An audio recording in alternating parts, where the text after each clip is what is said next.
butag sa no? God is good. All the time. Okay. Yeah. Karon it's June 28, last day, the last Sunday of the month, no? And we talk about, this is also the last Sunday that we talk about our topic, establishment with faith. Establishing faith, no? And next month is, other topic, no? Na ito ang pag-punan o pag-discuss. So, and also, karon June is, kung manapot ang first half of the year, paspas kayo ng 2 week, no? And next month na po is muso na po ang second half of the year. So, karon po is last time, nagladuwa po last time na kay samtang ito po ba nag-study ko sa word of God, nag-isod ko pa yung topic. Eh, di ba, syempre, about faith is, though, muna siya o kanang nagbalik na siya na story. Pero, if you, kadang-kadang ikatapagin mo, i-deep dive pagin mo ang faith about ang topic, is nagagalik ka natin. So, karon, akong topic is, today I want to talk to you about the subject of growing in faith. So, can we stand? Respect the word. So, in 2 Peter chapter 1, verse 3, by His divine power that has given us everything we need for living a godly life, we have received all this by coming to know Him, the one who called to us Himself by means of His marvelous glory and excellence. Because of His glory and excellence, He has given us great and precious promises. These are the promises that enable you to share His divine nature and escape the world's corruption caused by human desires. In this view of all this, make every effort to respond to God's promises. Supplement your faith with generous provision and moral excellence with knowledge, and knowledge with self-control, and self-control with patience, endurance, and patient endurance with godliness, and godliness with brotherly affection, and brotherly affection with love for everyone. The more you grow like this, the more productive and useful that you will be in the knowledge of our Lord Jesus Christ. So let us pray. Heavenly Father, how much we thank you, Father God, for this wonderful day that you given, Lord. We thank you, Father God, for your presence, Father God, and we acknowledge your presence, Father God, that apart from you, Father God, we are just nothing, Father God. Help us to set aside those distractions, Father God, so that we can focus on you, Father God. We ask that your Holy Spirit, that would be our teacher, Father God, enlighten our minds and thoughts, Father God, so that we can understand your words, Father God, and let your listener will be blessed, Father God, and we will change, Father God. And we pray these things, Father God. Just we pray, Amen. So, everybody shout faith. Faith. Today, so ito yung katapad, no, we will grow in faith. Guys. So all of us is exercising faith for every single day of our lives, no. In fact, kita tanan ay faith. Correct? So pwede sa other things, so pwede sa imuhang trabaho, pwede sa money, pwede sa laiguta, pwede sa diploma, sa imong achievement, no. Pero pwede ka rin sa imuhang gilituran karon ganit nagatuog ka na okay kada imong gilituran nimo is kaya ka sa imong gilituran. So kana but importantly you need to have faith in God. But but faith is not just an event or an emotion. Pastor ingon ni PN today no, it's not an emotion. So it's a lifestyle of depending God. So believing in His promises and walking in obedience. So, ang faith is dili siya pang one-time event lang, no? Na after mo na nakipagtuo is wala na tayo ka after sa susunod na adlaw. Dapat everyday ka nag-improve, dapat everyday mo gina-exercise yung mga faith. And every one of us is called to grow, no? Kita tayo yan, natawag na magtubo sa itong pagtuwa ng Lord, no? And all of us has potential to grow. So, kita is natay potential to grow in every aspect sa itong kinabuhi, no? Especially sa itong faith. So, I can say this because if we are not intentional enough no, sa ito ang pag-grow itong faith is katong mga butang ang iagit is pwede mo siya mag-carry over sa iyong susunod na adlaw or sa iyong susunod na mga milestones sa iyong kinabuhi, no? Siguro sa iyong life karon is siguro complicated yung mukhang year 2025 or this half years of the year. So pwede siya mag-carry over the second half. So we know na Satan does na hindi siya gusto maging productive ka. And gusto niya, and we know na Satan does is to kill, to steal, and to destroy. So, he doesn't want us to be productive, and Satan doesn't want to walk sa calling nagihatag ni Lord sa ito ang kinabuhi. Siguro wala niyo mo na-recognize karon na ay mong potential no, na motubo ka because wala niyo mo na-recognize mo sa imong pagalingon na kanang gamiton ka ni Lord in a whole new level sa mong life. For I believe God no, is so good that He has great plans for us, and He will use the things that you can do now, but from the things no, that you don't understand that you can do in the future. So parehas na sa butterfly, no? Butterfly yun kan sa caterpillar, correct? And siguro, wala tayong panahon to have science class, no? Kasi may mga nag-biology direct. But most of us probably na butterfly kamauta na caterpillar siya to butterflies. So if you see the slide on the screen, unang caterpillar, nakauna. Tapos, while kung naka-evolve siya, naka-transform, is mo siya pindot na butterfly. So kung pansin ninyo, naay kaya himuon ng butterfly na dili kaya himuon sa caterpillar. Correct? And siguro, kaya makul sa butterfly is mulupad. And ang caterpillar lang is nagakama. And siguro sa pagkakaroon naman, there are times in mong life na feel mo na dili mo kaya makuha or maabot ng mga butang. Pero in the future, kung ikaw tayo may evolve, mag-transform ka, no? Kaya difference naman good sa caterpillar and the butterfly is ang evolution nila. Kung tawag na more scientific term na metamorphosis. So, kung nag-evolve na caterpillar, no, after transformation, after evolution, after metamorphosis, at kung di kaya niya mahimo is mahimong kaya niya. Likewise sa to meaning there are things that you cannot do now, siguro sa pagkakaroon, but there are things that you can do in the future if you walk in God's promises. So musubay ka sa purpose ni Lord, musubay ka sa will ni Lord, sa imong life, kung dili ka mahimong mag-remain lang as caterpillar. So, yun nila is our cocoon season is not your final destination. It's where God prepares you to fly. Correct? Kung i-allow ka ni Lord na to go to the next season in your life, why do we settle for less, no? If i-design ka ni Lord na, for example, i-cultivate ka, if i-design ka na mulupad, why ka nag-settle na nagkakama? Correct. So, and I believe na each and every one of God has a purpose in our lives. Na plan na gihatag sa tuwa. And ang desire ni Lord is to transform. And desire ni Lord is to transform tayo into all God has created us to. So, unsa man ang level sa imong spirituality karon that you are in right now, there is always level for your life. So, there is always level for yourself, there is always another level for Kai, there is always another level for Jana, di ba? In each every one of us, no? Kay, meaning, if mutubo ka sa spiritual na bahin, mutubo ka sa laing aspects ng kinabuhi. Di ba na, ba't mo paano jud na siya ba? Wala ko kita na mutubo ka sa spiritual na bahin, utot yan mo ka sa different areas in your life. Na ba? Siguro, ikukulit lang po kayo kung anak, no?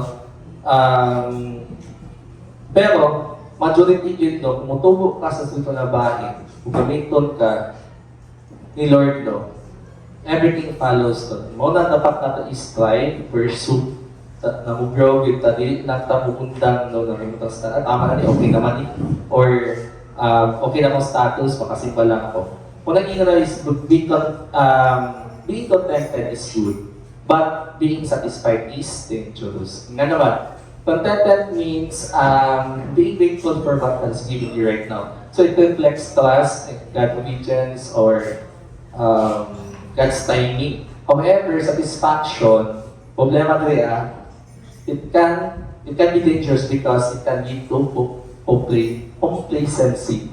So, because, spiritually speaking, okay naman po ani, or nakasimba man po, nag-pray man po, I've grown enough, no, I've served enough sa ministry na po, pero, hindi na naman.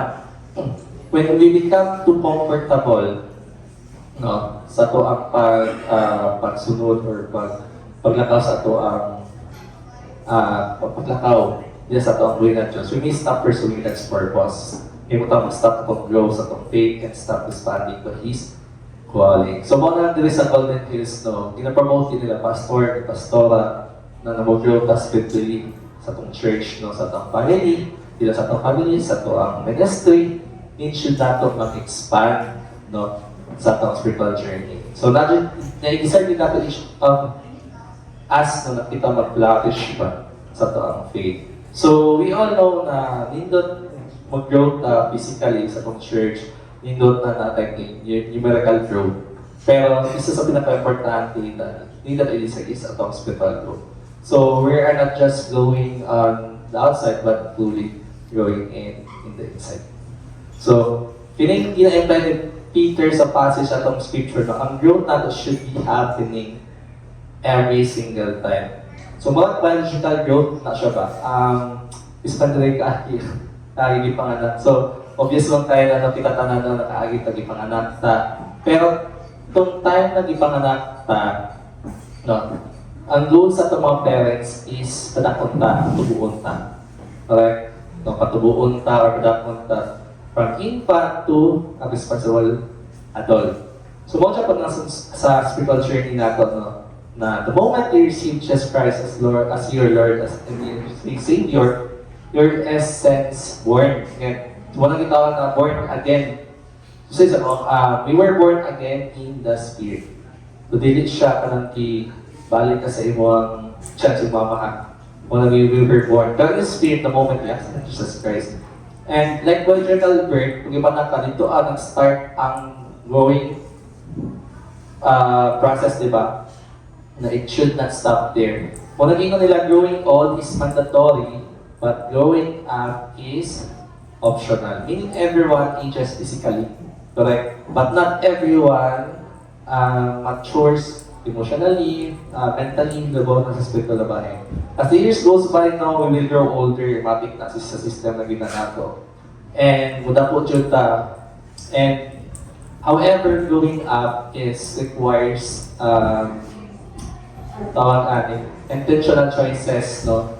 Samtang nagdadako pa, yung wisdom, nag-expand, no? Yung nag-control yung emotion, and mahimo kang mature yung character.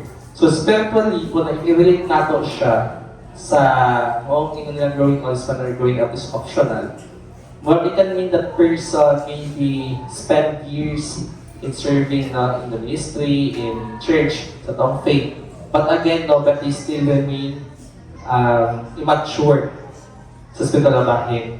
If they not continue to obey God's word, no, kung wala humility, no, and the relationship, no, may stagnant na to ang faith that I learned. And the question is, how will you grow in my faith? So, how will you grow in my faith based on that text that we've been reading, no, kung saan na mag-grow sa tong faith. Number one, if you want to grow in faith, that's a step of deduction. So, get to know Jesus. Verse 1. So, in verse, 2 Peter chapter 1, verse 3, by His divine power, God has given everything that we need for living a godly life, receiving by coming to know Him. So, ang piggery is to read upside down. So, by coming to know Him is, ang sa tungkol is, di ba, gusto nato makailang pag-isip Lord. By coming to know Him is we need to live a godly life. And kung balikot pa nimo all the way, by coming to know Him, is to live a godly life by through His divine power. No? Ang imo dito sa scripture is by His divine power. Dili ka ma-flourish or dili ka ma-progress or grow on your own power. So may power diri So may tabuan ng power, no? Di ka mo grow on your own self-made, man-made power, no? If you want to pursue Jesus Christ, Jesus Christ, no, you need the divine power. So, unsa man kaya sa divine power? Diba? Divine power is refers to the abilities of someone na nag-exceed sa human limits. Meaning, itong mga kaya, dili kaya buhaton sa tao is makaya niya. Diba? And dili ang kung kamao kung sa ang ginabuhat or kung nakay divine power no kay gawa man siguro mga kay universe ito makapatuyog sa mga planets or nagasustain sa earth no and makapaayo o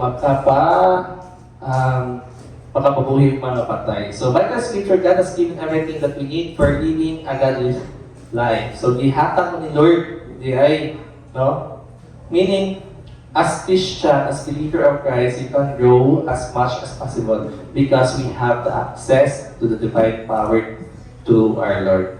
So meaning, when we say divine power, no, it's the work of the Holy Spirit. So what nag-iingon sa Philippians chapter 14, no, can do all things through Christ. So not through me, no, not through my strength, not through my talents and giftings, no. And you can do all those things or these things. You can go in faith through Christ who strengthens you. For what reason? Sa ingon sa number verse 3, so we can live a godly life. So that's our goal, no? Na ma-person nato si Jesus sa ato ang life. Because you need to understand na as Christian, kasi hindi Christian, nga ato dili Christian, we are all shaped externally. We are all shaped, even I speak, the way you talk, the way you do, no? We are all shaped all the time. And you can shape externally, meaning, kung sa imong kinakaon, no? Diba, is maka-affects na sa imong lawas. So like, kung sa imong sleeping habits, kung gusto pa mong kaon, syempre, tumagig ka. Hinay ka mong kaon, katulog ka, aryat ka, diba? So sa imong ginabutan sa imong lawas, kung saan ka nag-exercise, no, it affects your body. Externally, no, kung sa imong daily routine. Pero, dapat ay ma-shape sa inyo ha, internally. Tawag yan is spiritual formation. So, physical formation, so depende sa mga kinakaon. So, pwede po siguro sa genes ni mo, no, mo na 10 years ago, no, lahi mong dagway because what we do externally. But, important, ang internal formation. Kaya dili lang about sa gina-intake sa iyong lawas, kundi ka itong gina-intake mo sa iyong mind. No, kung sa iyong gina-intake sa iyong mind, pwede siya negative emotion, pwede fear, pwede anxiety, mo itong ingon din sa school, no? And negative emotion ba na? And some people, no, are working hard para na spiritual formation. And some of them is hardly working. Hardly, di siya hard working. Hardly working, meaning with tamad or lazy, di ba? Naikugihan, diligent, no? Namutubo, pero ano ba? Tamad. So, gusto lang sila kung asa sila kapag isla lang siya. So, wala sila nagkaw silang convert. So mga yung salitingon sa about what happens in our lives is either by purpose and by accident, or by default, or by design. So, pwede mo piliin, no? Pwede mo i-neglect ang mga teaching ni Lord. God has given us free will, no? But how we use it, no, it shapes the direction of our lives. So, pinaka-importante na siya. So, just our physical lives depend on proper nourishment. Our spiritual lives also requires consistent care. So, kung ikaw, sa imong life karon, sa imong lawas karon is katulad mo siya, ampingan. Dapat ampingan po dato ang spiritual na bahay. Correct. For example, kamauman mo food, no, is very important for our survival. Dili ka maka-survive is wala ka nagkataon. No? Tapos dili tama yung nourishment. So, tayo mahimutang weak. Without proper nourishment, you cannot function properly also. No? spiritual speaking, but if we don't read the scripture every day, no, we will not know the Lord. And di nato makaila more si Jesus Christ because your choice na mag-read ka or di mo siya basahan ng Bible, it can affect your spiritual life. So this will help you to know Jesus Christ. No? If you want to know Jesus Christ, dapat din magbasa din ng Word of God every day. Why? Because it is one of the ways that God introduces Himself to us. Diba? Wala naman po na siya ang libro ko. Usually sa mga bookish, gusto magbasa ng libro. Pero majority na kita talaga di ka na magbasa ng libro. Ikapo yung mga tulupon mo ka nabasa ng libro na po. Pero kung naka yung book, siguro sa mga guys, siguro nakabasa ng manga or nagabasa ng manga, ng manhwa. Siguro sa mga bookers, nagabasa ng Wattpad. Di ba kung na story, nag-subay lang ng story, makamaong ka, kung kinsay bida niya, kinsay antagonist, kinsay protagonist, usahay ka na kung sa characters sa yung ibasa is kabalo na kasi yung personality. Likewise po sa to sa Bible, no, there are many Bible characters sa Bible na yung makita sa Moses, sa Joseph. So, sa kumabasa mo yung Bible, makailan ninyo sila ang silang personality. Correct? And the more, like this one, kung isip permanent ka sa basa, pinapet mong self na to read the word, makaila ka more kay Lord. Pero ako ba lagi na may ingon na okay naman, di mo basa sa pamang ko. Diba? And ingon nila is, muna is God is enough, but Sunday is not enough. Really, enough si Lord, pero ang Sunday service is still big. No? Enough si Lord, but we are not. So, pero pagkatinan sa Sunday na is not enough. So, the presence ko ni Lord, nag-itab siya from last, di ba ka ito, itab siya, na the man shall not live by bread alone, but by every word that comes and proceeds from the mouth of God. So, kung sa itong ginapakaon sa itong kung sa itong ginapakaon sa itong life. No? If you want to know Jesus Christ, read on His Word. So, di ba yung may na puman doon, na siya kitaya, nakita siya kayo, nagpalit na puman sa tuwa, as Christians, no? Ay, kahit pag-ulo, di ba di ba, kaya ako guilty ko, Ana, and everyone's still guilty. Gawin kayong Bible, no? Kay ipis na lang din nagabasa guro. So again, we need to feed ourselves now. So, dili mo kaon o 3 weeks kay mabuhi. Wala, di ba? Siguro ako sa to, siguro isa oras pa na wala, nagpakita na kaldero. So, may nagano, tumutubo pa yung ituman na. Pero sa inyo, sa Psalms 1:2, but the delight is in the law of the Lord, meditating on it day and night. So notice the word delight na ka ng word na meditating. Kaya din ako. Since what ito meditate the word, okay? The morning command ni Lord sa to, dili lang ito basahon, i-ponder na ito. Meaning, i-meditate na ito, i-ponder na ito. Mula siya ang tawag sa katuan na sa meditating mo, i-chew ka rin mo mentally. Absorb din mo ba kung saan ang word. So, lahat po itong i-meditate po mo na i-delight. Meaning, na-enjoy ba? Lahat po kayo na magbasa ka na tapos po napubos na day ka. Lahat po kayo. So, dapat nag-meditate ka at the same time, then pleasure or joy sa iyong kasing-kasing. Siguro, wala na kaya ang mobile, boring ang libro, pero we need to respond, no, and we need to i-push yourself to read the Bible.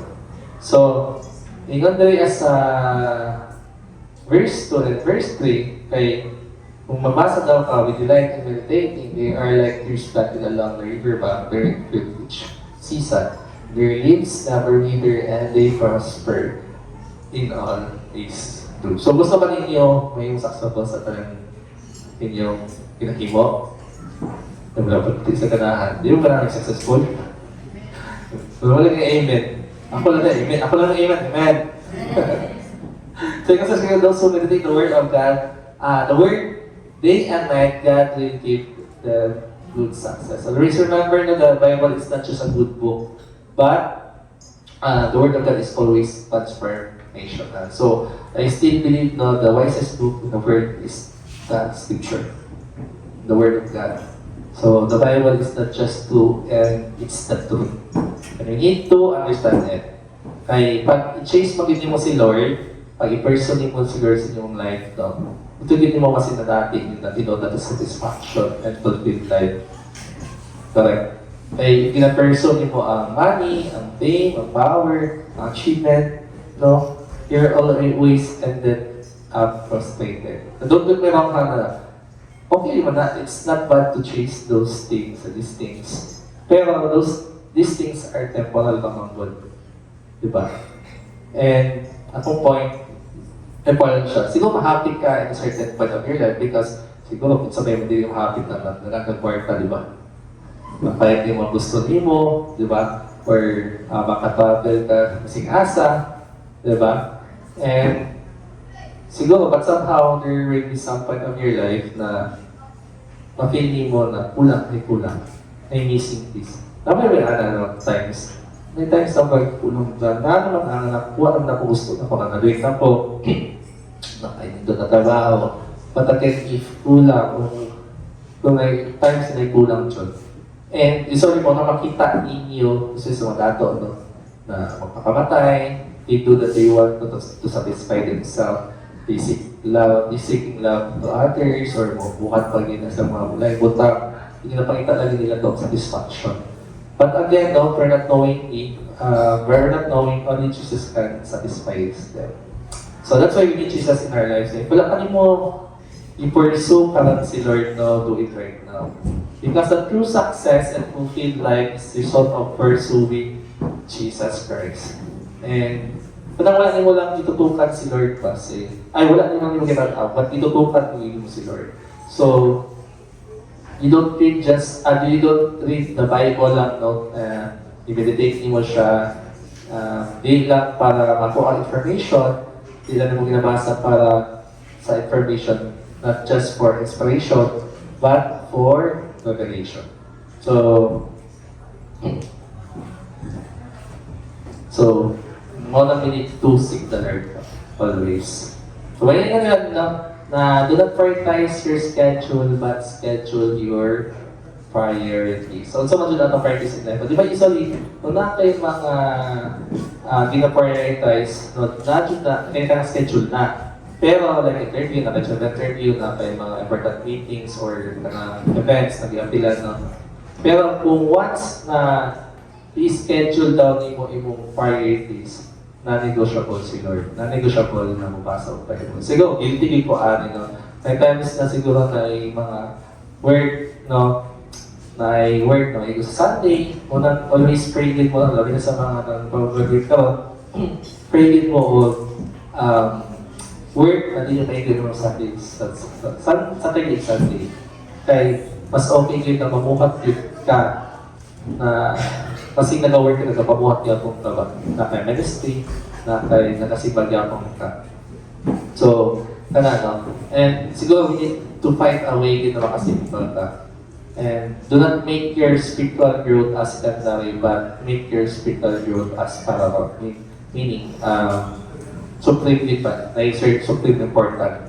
Okay, number one, yun sa mong life, right, is yung tinabuhin. Make your spiritual growth is a goal, no? So we can grow. So number two, how will we grow in faith? Number two is to hold on to His promises. And because of His glory and excellence, He has given us great promises. So everybody say promise. Promise. Like finger lang. So one of the ways to grow in the Lord is to hold His promise, no? So may dapat i-have mga promises. So, itong first kanta gani. Kunita na itong promises ni Lord. Itong kanta itong first na kanta sa worship. Mag-anong ka. Kunita na yung saan. Okay. So, isa yung naman itong check and for example, naka-service ng hihimo. No? Usually, kung ang client name is naka-hihimo na service ay yung client, is usually, ina-dispense nila is check. Usually, nila sa mga government employee, kay wala na nag-dispense of cash. kung mapansin niyo check, tingnan mo na siya with 10 promises. Kaya if dili mo siya mapakash in or mapakash in sa bank, mo siya gawin pulos, kaya papel naman siya, di ba? Wala dito nakasulat o pila ka amount. Pero kung mag-sunod check na na 1 million, ang pika mo kita mo, no? Siguro dito dapat mapilo. Pero atong issue o ticket, check no, is if walay capacity to back up, no? Wala siya walay pulos. Dili mo makuha itong bayad, full amount na bayad. So, pero atong kay Lord, mula niya mo siyang check no, na God promise no, sa check no, issue si Lord yung check sa imo that God will not leave you nor forsake you, no, or as we walk through the valley of death, no, you should not be afraid because you're with me. Kung naka-defense lang manggod is, ato nang promise si Lord na mga promises niya is na siya power to back up. Compare sa tao no, na pwede siya ma-bounce lang. Yung sa Russian bounce check ba? Kaya kung walay kayo po nito sa butang-butang ng delikadya, so dili siya, di mo siya makuha ang full amount. So, but then, ang question is, there are moments manggod si God is silent sometimes, no? You know, I know now we've been praying daily, asking God, no, or nakaginang ampo. We've been experiencing, ako ba din naka-experience of God's provision, God's protection, God's presence, but somehow, no, some of you siguro, wala siguro kasi natin tayo. Sometimes, ma-feel mo na, silent pa tayo si Lord, right? Sana dili man di ka ma-feel ka lang, Lord. How come na mura, you're not answering my prayers, no? I know a lot of us know God is sovereign, you know. God is the ruler, you know, He can do everything because He's powerful. But here's the thing, no, kamaota na ako ang Ginoo, but I don't see Him moving. So, pawain alert, dalaw-dalaw naman din, Lord. Doon na tayo sa nakahanapan na, kaya nalagay pinapangayat, wala na hatang. Siguro sa in our finances, in our health, in our country, in our government, no. I know some of you are thinking na nagabilib man ka na ako si Lord, na mamuhat ni si Lord. Pero ang sayo ka nato is gusto lang na ito makita dahil na iyang solution ganit. Makita na dahil na ito ang answer para ma-encourage ka. So if makita na walay isos yung ginapray, it make us worry, it make us anxious. And sometimes no, we become insecure. Kaya lagi, gusto ka may assurance. No? May mo, siguro tabi, we become rattle, matulog-tulay ng Lord, napakibero doon, napakay mga dapat bayaran, no? Wala nang kasabot, Lord, but what will motivate me to keep pushing forward when I didn't see you? Is Him moving. So, I think that's our problem, no? Our problem is we want to see God's work first in our lives so that we can be assured. So, gusto na to, sigurado ta. And gusto na to secure, no? And sometimes we are tempted to move our plans, no? Or to execute our plans na kinakita lang. Again, may gusto din naman ako, execute na yung plans. Kasi hindi na ko lang ito si Lord, Liyom na ako. So, kaya ikaw naman manipulate pa para makuha dahil ng mga gusto. And, otong ingon sa ni PNG, no? Na gusto tag instant, no? Na tag instant karon, instant bombi, instant money, no? Scatter na ako. Hindi ka scatter din. Tapos gusto nila instant blessings, di ba? We're living in life na gusto natin instant na yun. Mauna mo sa high, even our prayers, no, we want them answered instantly. So gusto natin i-conto, kasi sa instant. Siyempre, kung hindi ka na instant, di ba? Natin instant capital, di ba? If I have a problem, gusto natin makita na ang solution. So, we want that no na makita tayo na to. So we hate on waiting. We hate to wait, and waiting our faith and patience is being tested. So mga matalaw, God can perform miracles in instant, no? But there are times, siguro, there are doors of opportunity na close niya, no? Hindi sa karon. So, but you might find to push or doors, no, to open yun kailan gusto din mo. So the reason why people is not persevering, ang mag-usoy magtatap is to hold on promises. The reason why people is not persevering to hold on the promises is sometimes idle sila. Once idle mabuta is atong mind is occupied or prone to distraction. So daghan mo sa mo na una, pwede mga hindi maayo, nag-overthink na dahil sa mga butang-butang. And ang possible mo sa inyo, mga negative mindset na atong mindset. Muna, usually atong mind ba is battleground ba yun, no? And that's why we need to guard it. And that's why if you're Christian, no, when you need to do something while waiting. Kaya sa pangagawin ka kay Lord, dapat tingin mo. Kaya there are two types of waiting. Waiting passively and waiting actively.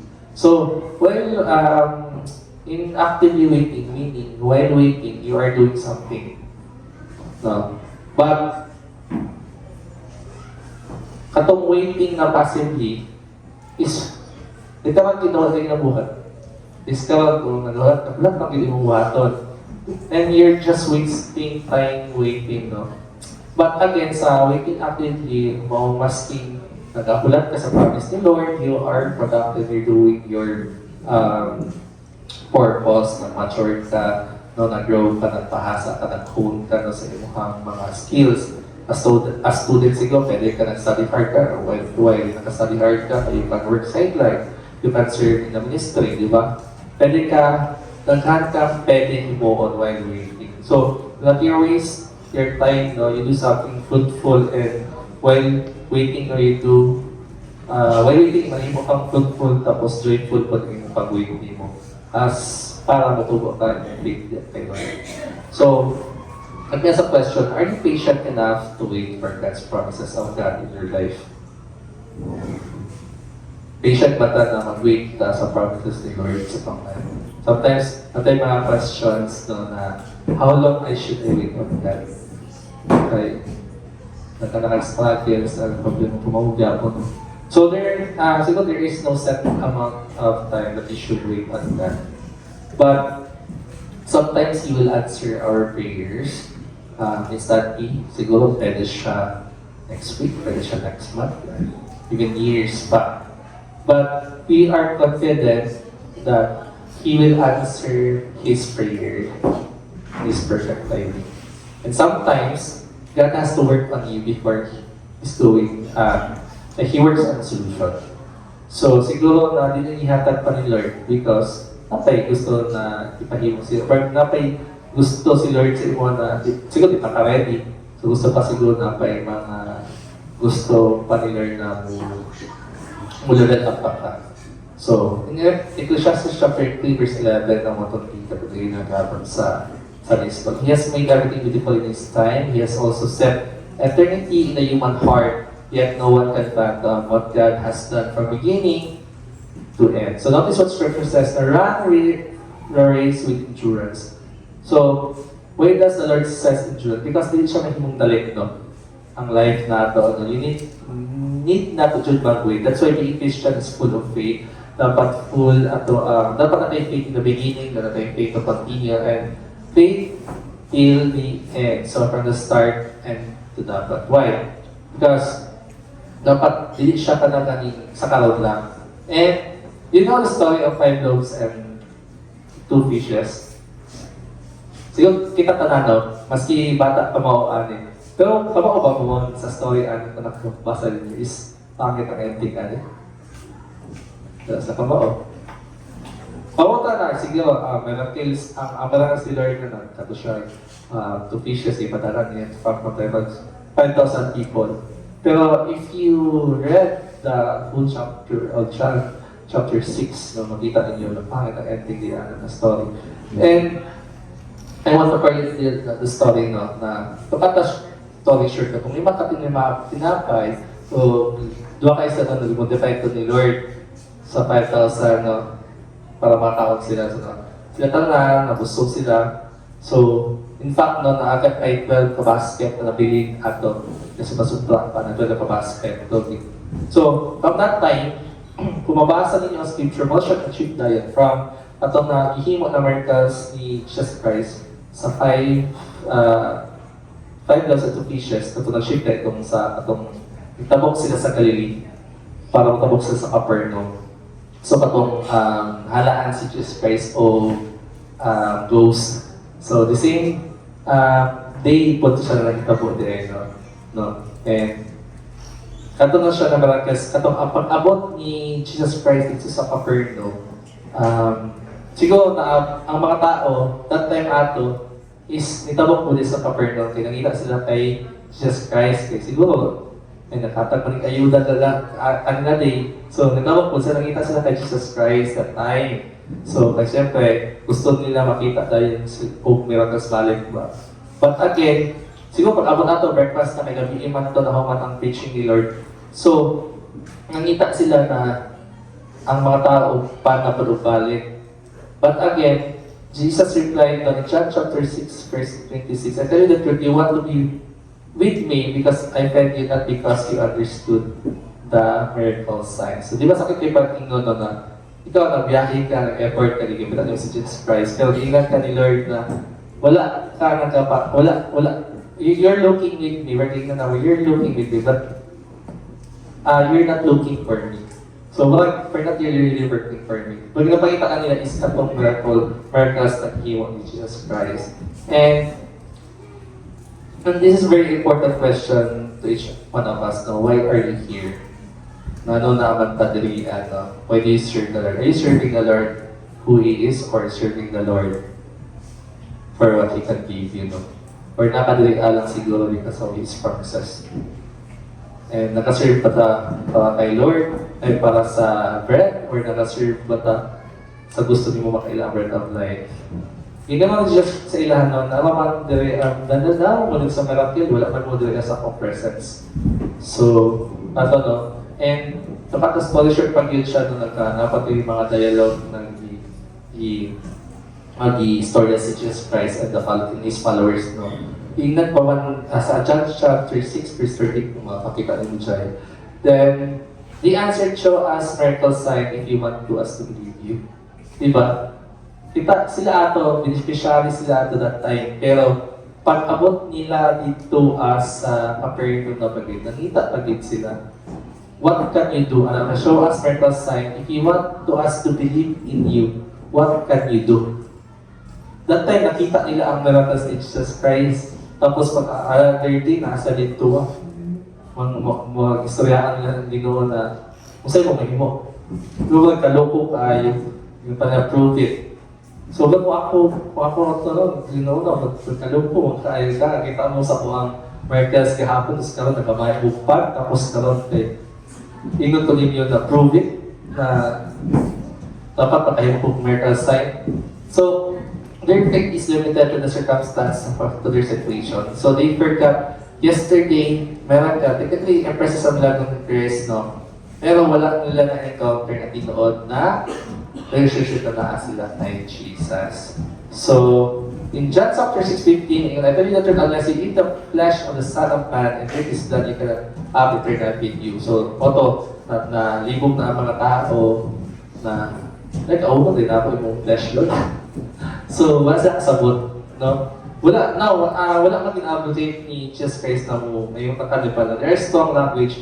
These are strong teaching ni Jesus Christ. So, di na ba ako kay Jesus Christ sa iyong mga teaching? Kung pag-teaching sila na gamit siya strong language. Ang teaching mo ni Lord is siya sugar-coated. Kung mapasok yun ka, mahigo ka, mapasok yun ka. Di ba? And John 6, chapter 16, no, na wala sila kasabot na sa ginaigon ni Jesus Christ. And sometimes, katong mga followers niya is naghinay na siya gawa. From 5,000 followers niya is nahimo na siya o 12 na lang. Di ba pa ang story? Una siya many of these followers mag-ingon. So meaning from 5,000 followers in Instagram, ikaw, nahimo na lang o i-wash man ka, nahimo, na-open man kasi nag-ingon, tapos nahimo na ka, gamay na lang, kag-follow ka nila. So wala na itawo na time. So, the other day is they are seeking Jesus. Tapos, today, katong ihimo na po sila, diakto sila, is they are giving Jesus. So, saan yung tabo? From seeking to giving, by proclaiming sa tunga. from seeking, to complaining, to giving. So, imbis na faith pasaka, no, pa-downgrade noon, correct? So, ito sa story, no, in John chapter 6, verse 66, after Jesus said, Bible of John 6:66, no siya coincidence, na after Jesus said, many followers left Him and stopped following Him. So, I don't know why na isa sa mga reason, no, kumao muna. Ang isa daw katao is gusto na mag-quit sa ministry. Is, ang sama, sa church is, ano yung mga complaint. Correct? Possible, the reason siguro, nawala ka pastor. That's pastor. Or, di ko na sa, kanang leader niya kay Sukayo, sa ba? Or wala kayong heart ito, Di ba? For example, sa workplace, di ba kung mo kauban ninyo sa cubicle is ka-resign na. Ang sawa mo, in a matter of months siguro, mag-resign na siya. Kung saan niyo mabantayan? Di ba? Puro reklamo. Complain. So, siguro because before they leave, usually they complain first. No? Kinayin nila is, walang kaharap na management, or nagagtrabaho, otherwise will do. Diba, usually kung kan. So, no? So, what naman nagtapos sila? So, kayo na happy sila, rejoice sila kayo na nataptapan nila ang miracles ni Lord, nag-celebrate si Lord. Pero kapag nag-ingon si Lord na eat my flesh and my blood, Lord, isulat pa diyan na Lord. So, nag-complain na sila.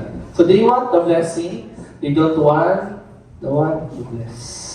So, let's be honest, sometimes because of the circumstances that we face, no, sa itong life, usahay katong taas na ito natanaw kay Lord without doing.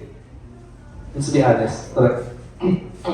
Okay, sa circumstances. Pero legit na, usahay, if naatay success atong life, everybody, and naatay success atong life, no, everybody's celebrating. Siguro, everyone happy for you. For example, nag-graduate ka. Di ba, mapansin niyo sa Facebook, kayo mag-congratulate siya mo, ha? Di ba? Isang nagkataduri at nag-graduate, di ba? Alas, hindi na mo mabasa. Ubang hindi mo kaila ba? Nag-congratulate sa man. Di ba, napay ka ng emoji. Apel. So, pero once na nag-post ka, nag-hospital ka, minsan nag-reply sa mo, minsan nag-atubag si mong call, si mong friend, no? Kay mga ay nagtapal. Mars! Mga doon na sila may Mars na. Saan yung sa Mars yung picture? Di ba? So, kayo ba magpautang ba na? So, di ba? Usually, pero, who are those people who answer your call? So, tinaw mo masking atong that time si Jesus na din siya dapat kaluyan. Pero if ako to si Jesus Christ, no, kaluyan akong naguling ng mga. Ginahina yung tao because they were leaving. So, just yesterday, they were seeking Jesus, and the other day, they leaving Jesus, no? They are amazed. But the following day, they are offended by His speech. So, unang ingon sa John 6:7, no? Jesus asked the 12 disciples also, ikaw mo, gusto po ninyo maawa? So, ingat po niya disciples. Diba? Katuloy siya, ang story niya is negative siya sa end. So, what if God no asking you the same question right now? Nangawa na sila tanan, nag-give up na silang faith, katagaran karoon at nakatuo kay Lord. And nakatuo sila sa Diyos. Napapakay faith na kabaho ka na si Lord nga provide, napapakay faith na mo push, mo move forward, no? Na siya ang supply sa iyong mga needs. So, kawaban ba kanila na makas natin ang miracles, no, happy kaayo, but na kung may mga promises na giyatan si Lord is fiery kay ka. But if na-challenges is pududahan natin si Lord. So, believe na believe kayo si Lord sa natin, no? So, siguro din ang tao, no? They're leaving God because they want convenient and comfortable Christianity. And there is no such thing. No? There is no such thing as convenient and comfortable Christianity. Even pa si Lord, if you want to follow me, carry your own cross. Diba? And it's not convenient, but it says, if you want to follow me, love your enemy. And it's not, isod na siya. And Jesus said, if you want eternal life, eat my flesh, drink my blood. So, and we cannot accept that. So, ito, ngayon sa kahawa. So, siguro, maingon na ni Lord na makasinatit ka, o di na makasinatit ka, lisod, o mga trials, no? There will be highs and lows in your life, mountaintops and valley experience. But ang ingon ni Lord is to hold on to His promises. Wala man ingon dito, okay, hold on to His promises. Yung pinaalala ni Lord to test our faith and patience. Sometimes, di na nato siya masabtan, pero ginaingon or ginahimo na ni Lord para ma-expand ka. Wala man ka, itipan, nasuhusig ni Lord, tagaan ko daw ang problema. Dili ana. Because, opportunity na sa imuha na mag-grow ka na, and ma-overcome mo na through Christ na nakahatag sa imo puso provision. So in James 1:2, blessed is the one who perseveres under trial, because having stood in the test, that person will become, receive the crown of life that Lord has promised to those who loves Him. So we must hold on to His promises. Mahawakan din natin siya. Okay? So number 3, last one. Supplement your faith. In 2 Peter chapter 1, 5-6, and we all of this make every effort to respond to God's purposes. Supplement your faith with generous provision of moral excellence. So, sa ngayon sa scripture, supplement your faith. So, because mapansin niyo yung word no, painong supplement is, wag na siya idagdag. Correct? So, yung lawas, kasi nag-vitamins do everyday. Di ba kung mag-vitamins mo, yung nag-supplements, is na ay kulang sa iyong mukha. Correct? Kaya yung doctor daw is, naka-supplement ka kay na kay deficiency. Or na kulang or na lacking sa imo ba. Muna gusto na to i-supplement para atong lacking is mapunan and mahimo siyang normal. So, ingon po sa mga doctor, dili daw nimo need of supplement if dili wala kay deficiency. Let's say siguro kulang ka o iron deficiency ka, or siguro pa ba, vitamin D. May wala mo, vitamin D, or ano. So, pero ang Greek word sa supplement is not pagdagdag kaya nakaka-deficient sa imo. O, ang supplement is the outcome of your faith. So, dili nga dagdag, kung dili mo gawa siya. So, gets niyo. Sa supplement niyo, ginan yung vitamins, yung ginainom vitamins is para mapunan itong mga nakulang-kulang. Pero, dili as sa scripture, pero supplement your faith, you go to Him, no, kanang knowledge with self-control with patient endurance with godliness. So, kanang mabutanga is dapat mo gawas. So, pangatak na siya, dapat na mo gawas imo ha. So, di pasabot na mo grow o dapat na po self-control or dapat na endurance, no, may brotherly affection, may godliness. This is correct. Pero ang iniingon din ng supplement is when you put your faith in the Lord, in Jesus Christ, and you grow in Him, na-expand ka, automatic na magawas itong mga characteristic. So, dili siya, technically dahil, dili siya idagdag, kung dili na ibawas kung simuha. Di ba, magawas itong mga characteristic simuha. Pero, technicality, kaya mo siya kung napigibawas simuha. Kaya nga naman, kaya itong mga bitterness mo, itong mga negative mo na mga attitude, mas natanggal man to kung mapulihan o mga characteristic. So, some things in your life must go, no? Itong mga bad habits, so mga bad attitude na ito na dito pang taon. So, motto siya na. And, ingon na in view of this, make every effort to respond to God's promises. So, make every effort to respond to promises. Muna yung clue na ingon si Lord, make every effort to respond. So, question is, how you respond? Kaya dili man yung mabuhat ng libo kang respond. Unang dapat mo himuon, dapat mag-respond na. So, siguro, sa yung pag-respond sa mga trials, sa mga difficulties na nag-agis sa mukha. Natayong sa akin na walang tayo, man kaayo, tanaw ni mong left ka lang na wala na yung hope, no? And as I close, no, there is a story of Death Valley in North America. This to check. So nasa katawang na Death Valley, no? So makita niyo sa screen is ang Death Valley. So, kanin siya na, wala siyang desert na consider siya as Death Valley is the hottest and the driest place in North America.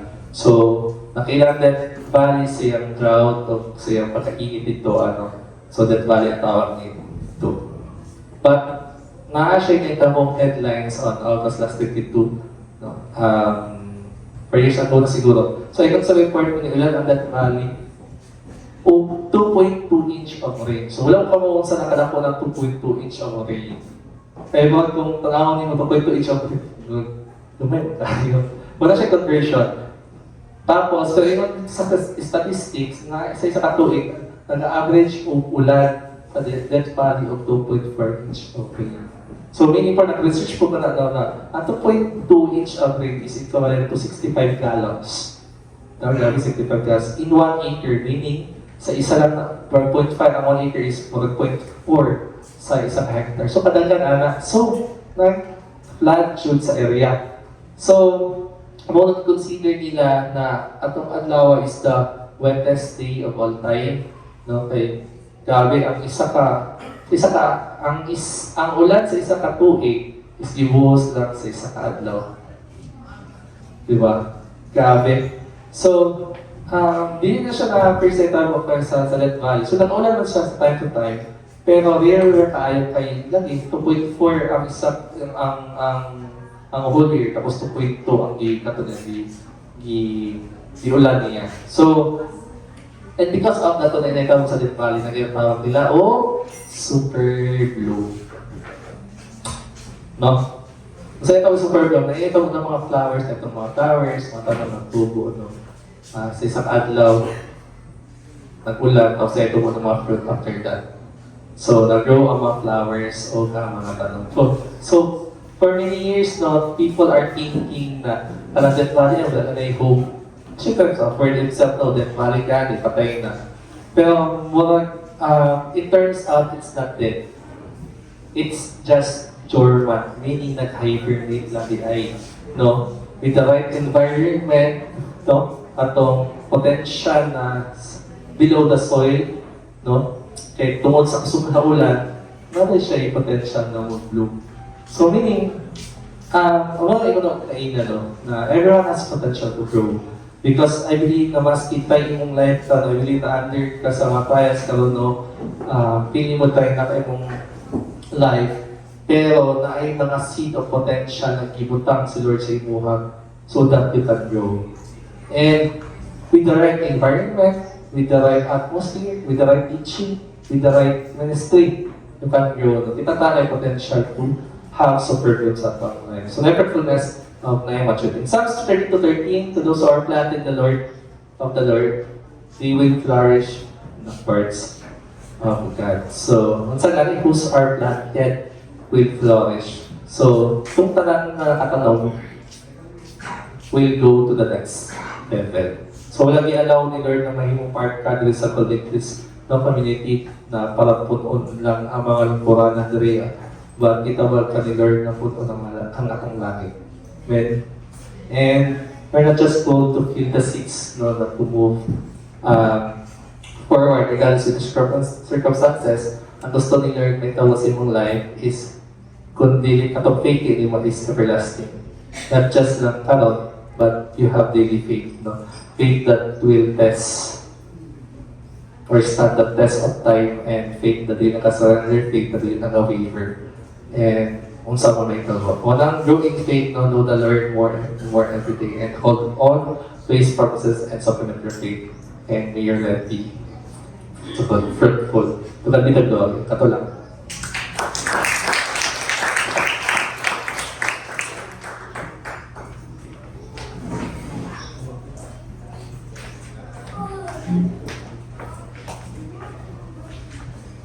Amen. Ito ba masabtan? No?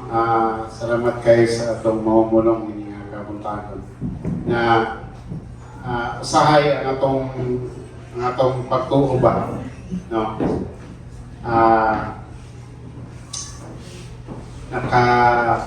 Naka-stuck lang siya diha sa isa ka box. And sometimes kinahanglan day nato nga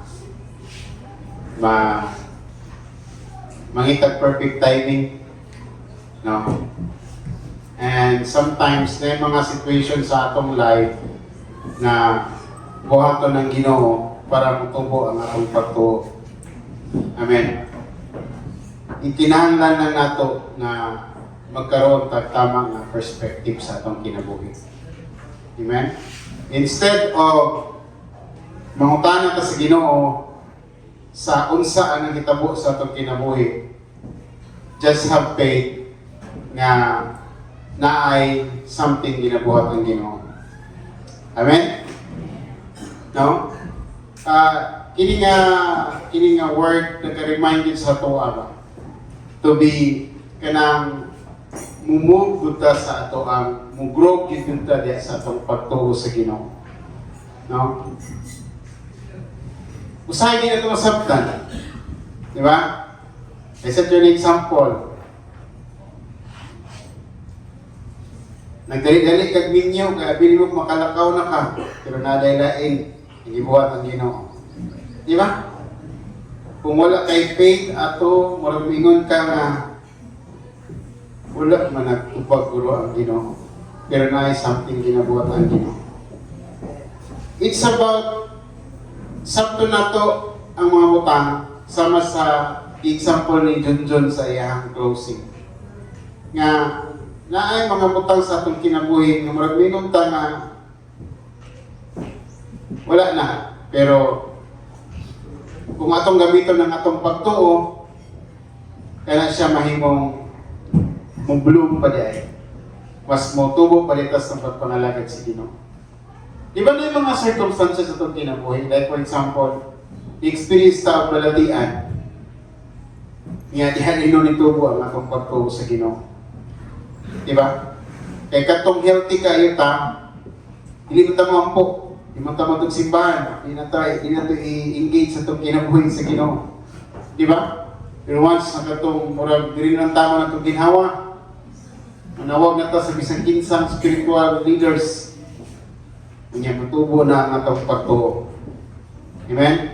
What I'm trying to say is this: the circumstances nga mingon mo nga dili maayo sa itong kinabuhi, gamito na to na ang atong pagtuo aron mahimo tang motubo diya sa Ginoo. Amen? Maybe your husband is not good. Use that as an instrument that your faith will grow in the Lord. Your situation financially, ingon siguro ka nga struggle, di ba? But use it. Use your faith na mo grow ka diya sa Ginoo. Amen? Let's all stand as we come to the Lord.